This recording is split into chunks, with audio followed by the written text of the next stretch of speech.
Planet of the Apes, man. We're going to go see Planet of the Apes. So I look on the iPhone app, and it says, okay, take me to this one. And the guy goes, okay. I go, is that in a good neighborhood? He's like, oh, yeah. Guy barely speaks English. He takes us there. We get out, and we're giggling. Oh, we're going to go see Planet of the Apes. We walk into Planet of the Apes. We walked into Africa, dude. CRWS, Countering Racism, White Supremacy Book Club. Like, share, subscribe, and comment below. Moving into another classic, and I would recommend everyone to go check out Context of White Supremacy, their broadcast on Planet of the Apes. They've done a number of broadcasts on this film that just also decodes this universe very, very well, known as Planet of the Apes. Anywho, let's I'm not even in the right search engine. Planet of the Apes, and I do believe this franchise was created by a white man who's a Vietnam veteran who made statements about just perhaps enjoying the direct violence that that aspect of war produces. So I'm just gonna read a little bit of Planet of the Apes from page 211. All right, and I'm gonna skip around a bit. Probably no other depiction of white domination in the movies is more profound, dramatic, and illustrative than the Planet of the Apes movies. The 2001 version is a slick update of the original 1976 production. I wonder if he knew that they would be producing a 2010s plus version of Planet of the Apes that also became like $1 billion franchise because white people love their racist lore, their racist history, and the form of entertainment as well. And I'm gonna skip. He mentions how the Tim Burton's Planet of the Apes had I think Michael Clark play like the big black gorilla and like the most aggressive and creatures in that film were the dark-skinned gorillas, like in your face comparison that black people, we see black people as gorillas. We were going to get this prominent black actor to play a gorilla, super in your face. And I wasn't paying attention to the film at the time, so I don't know if it was discussed by non-white people, like how in your face this racism is. But continuing, he also says on 211, the light-skinned orangutans are portrayed as the wisest and greatest of men in society. In this movie, the orangutans is the powerful, learned, and wealthy ruling class. He is the lawmaker, entrepreneur, and controller of the order of things. His counsel is deemed superior, and he is the intellectual father of the society. The second level of the hierarchy is the chimpanzee. Roddy McDowell is the leader of the chimpanzees. In this film, the chimp body parts most visible on screen are the hands and face. These are the areas of the chimpanzee that are the lightest. The chimp's character is more human than a monkey's. They are fully clothed, and this makes their bodies appear whiter than is normal for chimpanzees. So when I was like beginning to learn about racism, white supremacy, I did watch these films on Planet Apes. When I was more confused, I was like, well, Planet Apes, this concept seems so stupid. It just seems so dumb. Like 8 people taking over, like controlling the planet. It just seems so dumb to me because I was very confused. It was in my face, but I didn't know what I was looking at. But when I watched this film, I'm just reminded, I think it was Planet Apes 2. I forgot what it's called. Planet Apes, which was Planet Apes 2 called? Not this one, but the older ones. Anywho, there's a scene in it. What is it called? I guess Beneath the Planet Apes. Was it this one? I can't recall, but I remember watching one of them, and there was a scene where the female ape, she's hanging out with a bunch of white people, and they offer her some grape juice. They offer her some grape juice, and then she drinks it, and then she falls in love with it, and the white people like chuckle and laugh at her, and they delight in watching her enjoy her grape juice. And I was like, wow, this movie came out like in 1970s. They already had like that racist imagery of black people liking grape juice, grape drinks, and grape stuff, because that's a racist stereotype. That's a racist thought that grape juice plus, I think they called it, innit? Yeah, it's basically alcohol, trying to say that she can be so easily fooled by just drinking alcohol. I guess like how they tricked the Native Americans or the Indians and stuff by giving them the alcohol and then easily defeating them. Yeah, I'm like, the scene would just it didn't really add to the story. It was just, hey, let's just add in a in your face racist joke. Not many black people are probably gonna watch this movie or even get it. It just reminds me of going to a party where this white person had only mostly non-white associates, mostly black people, and he had a ton of like sweets and drinks and stuff, and they were all grape flavored. So I was like, oh yeah, this is white person. He thinks he knows his niggers. He thinks he knows us for sure. I don't know where that came from. Black people liking grapes and stuff, but in your face. Also, what I noticed about that movie, Planet of the Apes, is that that society is kept in place with large number of deceit. They're taught, they're not taught that that so-called human people once ruled the planet. They're not taught about that. They're just taught that they were always in charge, and that knowledge, or the place they can go to discover that knowledge, is called like the forbidden zone. Very much how the system is operated. We're forbidden for learning about the system of white supremacy. We're forbidden for creating an institution that is seriously designed to tell us how to replace white supremacy with a system of justice. Planet Apes, in your face, white people definitely know how the system operates. They're not confused at all. Tragically, we are non-white people, or the collective of non-white people, are either very confused or too cowardly to attempt to counter and solve its problem. So I think, let me see, I'm just gonna continue on. I didn't even have many notes for this section. What do you think about this guy, suspected racist Joe Rogan, talking about when he came to he was in the hood and he just finished watching Planet of the Apes, and he's like, now I'm really in the Planet of the Apes. He said that? Wow, I'm not yeah, he did. I wish I could find that. They have like the videos everywhere of him talking about how he walked in the Planet of the Apes. He was around a whole bunch of black people. Let's see. So anyway, we can't go to there. So I go, you got to go to one where there's Planet of the Apes, man. We're going to go see Planet of the Apes. So I look on the iPhone app, and it says, okay, take me to this one. And the guy goes, okay. I go, is that in a good neighborhood? He's like, oh, yeah. Guy barely speaks English. He takes us there. We get out, and we're giggling. Oh, we're going to go see Planet of the Apes. We walk into Planet of the Apes. We walked into Africa, dude. We walked in the door, and there was no white people. Planet of the Apes didn't take place in Africa. That was a racist thing for me to say. But you see what I'm saying. What I'm saying is, flies automatically stuck to your head. Yeah, what happened is we walked into the blackest neighborhood we could find. I mean, there was literally no white people. It was amazing, and everybody was super cool. It wasn't a negative experience. And this is something I wrote on Twitter, that we all went to see Planet of the Apes in a black neighborhood, an experience I highly recommend. Really? And all these fucking people started calling me a racist.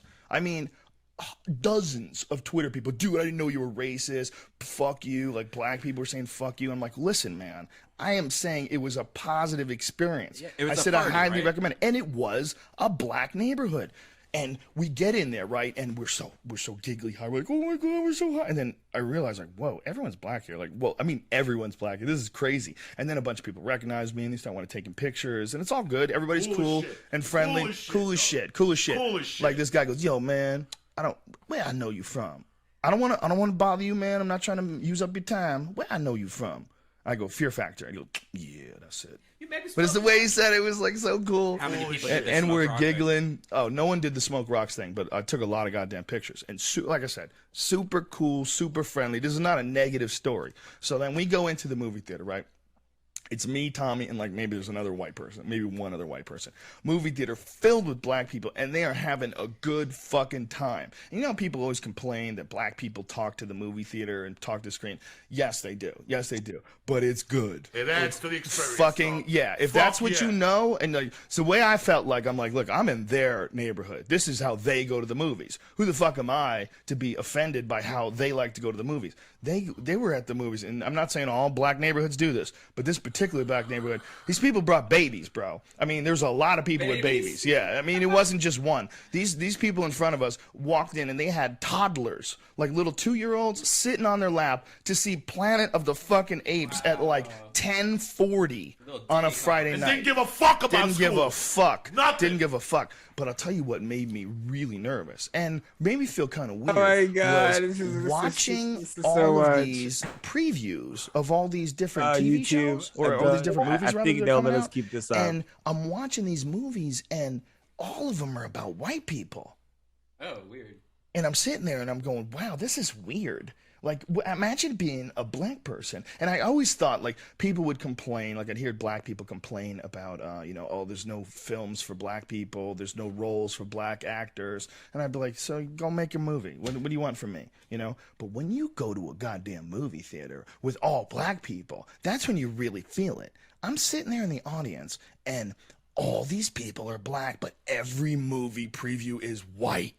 There's no black characters. And then finally there's this movie with Jonah Hill, and they show a preview for the movie, and it's Jonah Hill, and he's doing all this different shit, and he's babysitting kids, but he's supposed to be like a cool guy. And the way they show you he's a cool guy is there's an old black guy working like at a door at a club. Like, the black guy's there, and Jonah Hill's talking black to him. You know, it is what it is, brother. It is what it is. And I'm watching this with all these black people. I'm watching this white guy talk like a black guy, and I'm in this fucking theater filled, and I'm like, and I'm high as fuck.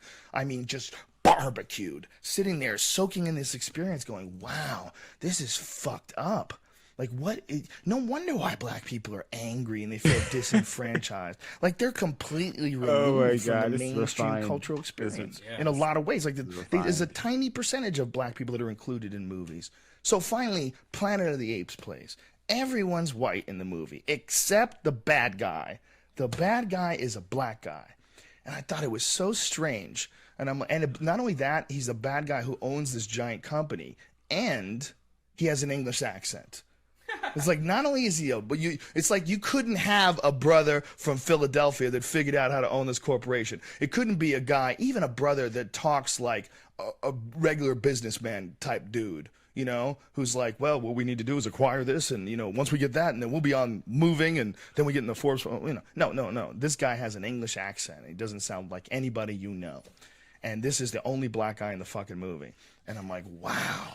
And then the rest of the movie is just badass monkeys, just badass chimpanzees. So was the CGI awesome? Was it? Oh my God, is it good? First of all, the movie is the shit. Planet of the Apes is a dope movie. It's a good movie. Context of racism, white supremacy. Incredible.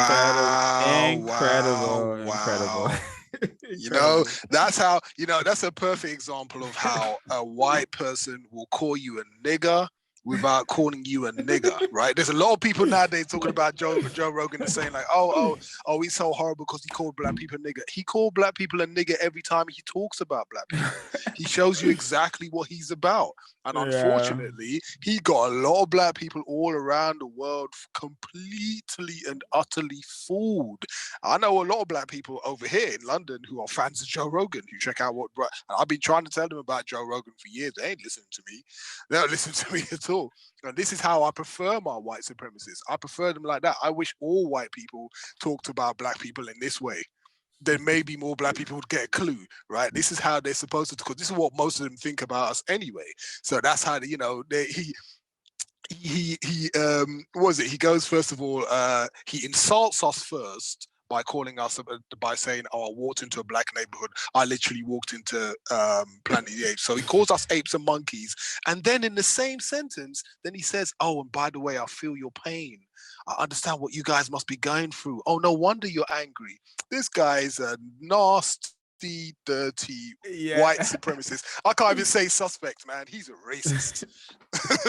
Yeah, this was incredible. It's absolutely incredible because we have him like he does his own little black scent, you know, where he's like telling his story on how like what he was hearing, how he was hearing the black people talk, you know, and behave inside the movie theaters.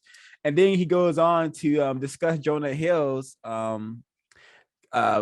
acting and this trailer that he saw and how that was messed up. I'm like, if he wanted to be honest, he wouldn't say black people are angry. He would say black people are this is why black people are so crazy, you know, because we, you know, this is what been done to white people have made us very crazy. We spend our time watching all the white propaganda. We think we can be white, and then we have Joe Rogan just having a blast. Just like he know this is a gorillas in the mist type situation. He went on he went on a safari and in his mind, you know, they're like, oh, let's get high, let's go to a black neighborhood. Won't that be fun? You know, it's like going to a zoo, right? And it was so-called, it was cool as shit. You know, it was cool as shit to see a bunch of black people and their babies 1040 watching Planet of the Apes. It's cool as shit. Not caring about education. They said it right. White people are not confused about race and white supremacy and what it has done to non-white people. Yeah, that's why he went there. That's why he went there. He went purposely, talking about, oh, he didn't know where he was going. He specifically went there to enjoy the experience of watching apes on a screen while sitting there to apes. That's what he did. He purposely went there. I'm gonna sit next to apes whilst watching apes on the screen. He did that purposely. What they call it, life representing art or something like that. Life imitating art. Yeah, there we go. Yeah, there you go. Yeah, super impressive. And I've always had a disdain for Joe Rogan ever since I thought this guy's gross. He's just like, you know, enjoy watching people eat, you know, horse penises. This guy is really bizarre. He's gotten famous like many people in the system for being a grotesque figure and really having a depraved mind and promoting depravity in the form of it being cool or still after this, there are still some very, very confused victims out there that are still supporting and still defending Joe Rogan, talking about how he's not racist. There's loads of us confused victims still defend. I think The Rock was like, he apologized. You know, he's my brother. We accept your apology. No. You said The Rock. You said The Rock. The Rock. Oh, wow. Yes. Very confused. Very confused. I have a feeling that even if he posted a letter to each one of those confused victims defending him, even if he posted them each a letter calling them a nigger, right, and say, yeah, you are a nigger, they'd still be defending him, saying, no, he's not really racist. He didn't really mean it. He's just joking. Joking. Yeah, and notice how he didn't go to a race camp known as Black Neighborhoods. He didn't go there trying to help Black people. He didn't want to go find the serious Black people. Say, yeah, how can I help y'all? Or how can I give us help? No, he went there high, you know, to laugh at them, to laugh amongst them, you know, really in your face. And one day CRWS will be as big as this Joe Rogan, and maybe before that, you know, if he wants to help non-white people who come on the program. You talk. By the way, has he ever felt the need to apologize before all this kind of backlash? Has he ever said anything before? Because in this recent apology, he's talking about, oh, I'm really sorry and I didn't realize the N-word. I mean, I understand there's no context to say the N-word word, and I understand why people are angry and all that kind of rubbish, right? I'm thinking, but the only reason you're saying that now is because, you know, you've been receiving a little bit of backlash. I mean, finally, right, after all these years. And so if anyone thinks that this is genuine in any kind of way, you don't understand what racism, white supremacy is and how it works. Yeah, precisely, you know. I think Spotify made him do it due to the fact they're losing a lot of artists and they pay him the most. They don't pay the artists that they get money off of the most. They pay him $100 million. He has $100 million contract. So for his podcast. Disgusting. All right. Any but any more notes folks want to share about Planet of the Apes before we get to the final segment? Oh yeah, you know what? Actually, yeah, damn, I forgot about the actual film. Well, that's funny. Got sidetracked there. Yeah, I did a couple of like quick Google searches about Planet of the Apes as well. And anyone's free to go and check out these. Do a couple of quick Google searches in terms of who wrote Planet of the Apes. Right, it's written by this guy called Pierre Boulle. Right, it's a French author. And he had it says in this Google search that I did, it said he had the brilliant idea of humans traveling in time and stumbling on ape civilization, whatever they call civilization. It was in his 1963 novel, La Planète des Singes, right? I'm probably messed up that my French accent's rubbish. And translated, of course, to Planet of the Apes, right? And interestingly, in the book, the events that take place, they don't take place on Earth. They take place on a distant planet. So the discovery in the film of the half-buried Statue of Liberty at the end in the film, it's not present in the book, interestingly, right? So then the people, Rod Serling and the rest of those people that made this film, Planet of the Apes, actually, they decided to make it this Planet of the Apes in terms of this planet, Earth, as if this is taking place, this civilization of I don't know, civilization of apes, intelligent apes, taking over human population is present on it. So that was their kind of brainchild. It's not present in the original book, which I find interesting as well. And even more interesting is that this film is not called Britain of the Apes or America of the Apes or Australia of the Apes. It's called Planet of the Apes. In other words, like Earth of the Apes, like where we are. So then the first scene, which I think a lot of non-white people miss when you talk about Planet of the Apes, the first scene in the original film, you see white people, right? So no matter how this eventuality happened where these apes became intelligent and took over humans, the only survivors in this film, human survivors, are only white people. Now, why is it only white people that these apes are rounding up in cages at the beginning of this film when they crash land on this planet, Charlton Heston and the rest of the astronauts and stuff? That I think that's really interesting. So they're saying in a subtle sort of a way that in the event of this happening, the only type of human survivors on this planet are going to be white people. Right? They're going to be white people. So it's this whole kind of paradigm again of survival of the fittest. There's no Indian survivors. There aren't any Chinese survivors. There aren't any black survivors. They're only white survivors. So again, they're trying to say that, you know, this whole survival of the fittest thing is going to be, it's going to be white people that survive. And I just thought that was really, really interesting. And most of the time, when they say that survival of the fittest thing, they mean that the people who survive are superior, i.e. white people are the most superior people on the planet.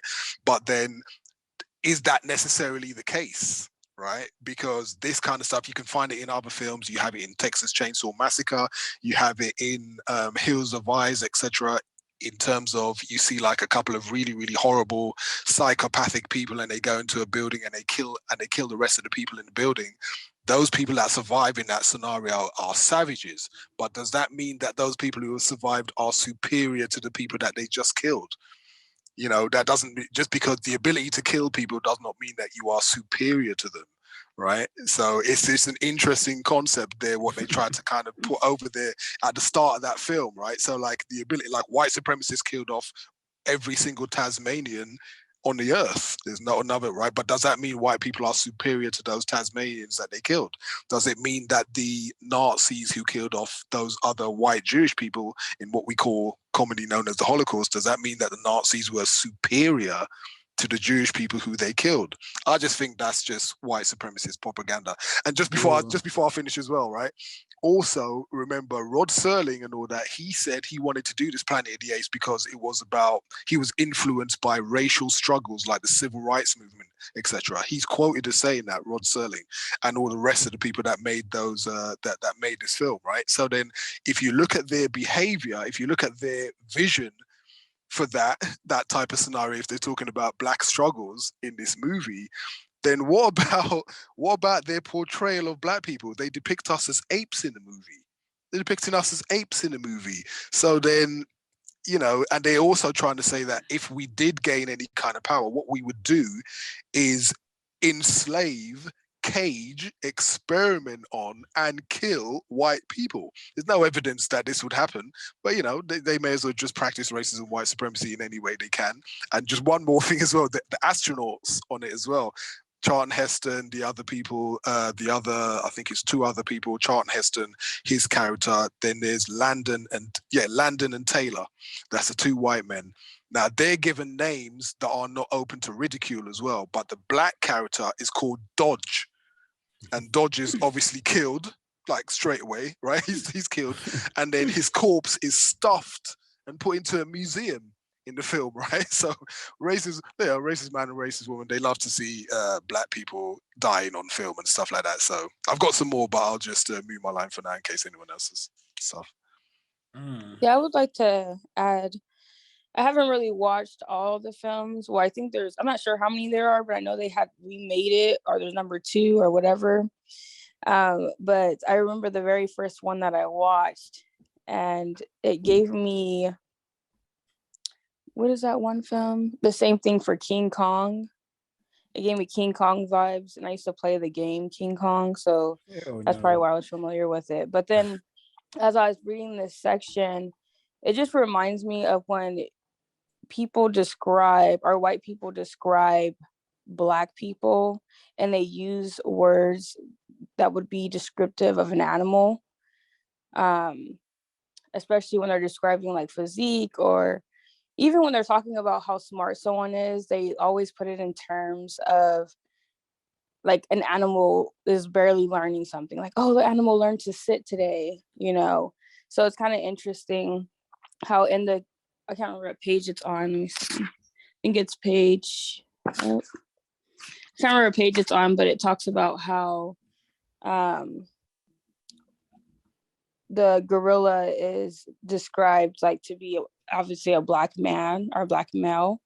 And that is just in everything though. You know, this is just one film, but if you just think like it's always how black males are portrayed to be animals. And even when that whole theory came out, like, oh, black people came from monkeys, or I can't remember exactly how it went down, but it was just like going through everyone when I was younger.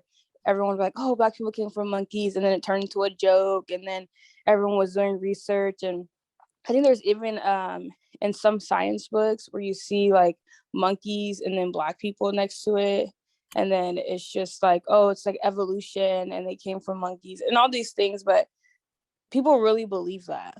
Like white people really believe that. So this is just one of those things like, oh, this is normal to me. Like they don't see obviously anything wrong. It's very intentional. And other people who are watching the film may not think of it like that. Like, oh, it's just a silly film. Like, oh, it's an animal. We always have animals talking and doing things and such. But I think importantly, when animals such as gorillas are portrayed to be black males, especially in our black communities in general, because there's a bunch of them in Planet of the Apes who are going to take over, quote unquote, like white civilization, and all the white people are paranoid, and they're almost like having to, quote unquote, tame them and put them back in cages and capture them. And it's just very ironic that just a symbolism within this film compared to how black people are treated in real life, especially black males.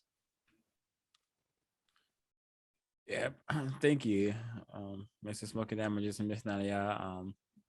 for those analyses. I think this film has done a lot to just embed that what you just said on there about just Black people are monkeys, you know, and then calling Black people monkeys reminds me of my first day, literally my first day in going from a non-white middle school to a middle school where white people are. I got called a monkey by this non-white so-called Hispanic, or it could have been a white Hispanic. I do not know. But he called me a monkey. I had to tell him, what the hell? Don't call me a monkey. And then we had to go into physical conflict with this person for calling me a monkey. Because it's just something my brain computer just knew that Black people are monkeys. It's not correct. You know, if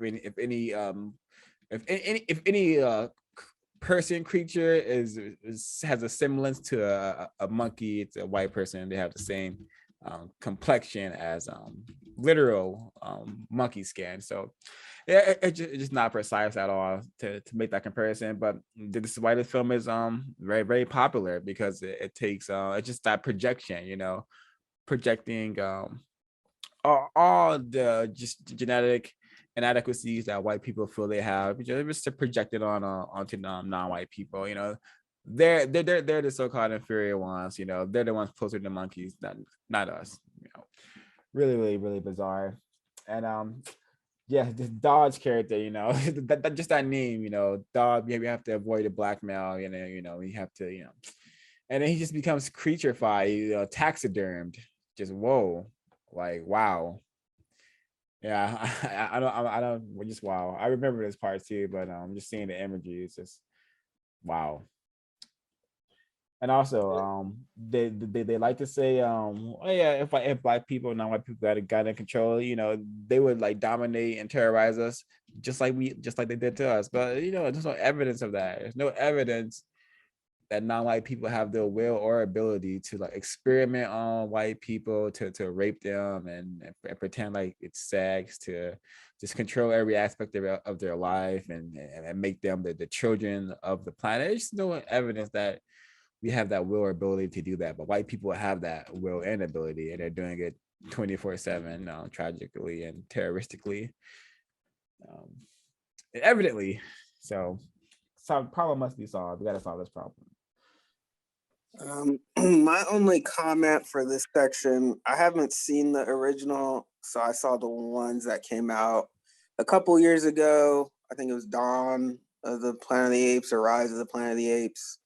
So I'll just give my comments for that one and what I do remember from that. I saw it such a long time ago, but I think I believe in that one, it starts off with the ape known as Caesar. He is basically like a guinea pig, a slave for this white scientist, the mad white scientist. And ultimately in the movie, you know, throughout the movie, he's noticing how other apes are being treated. And ultimately he betrays the scientist in favor of freeing his fellow apes. I can't really remember what happened in the other films, but I decode that as, you know, racist man, racist woman.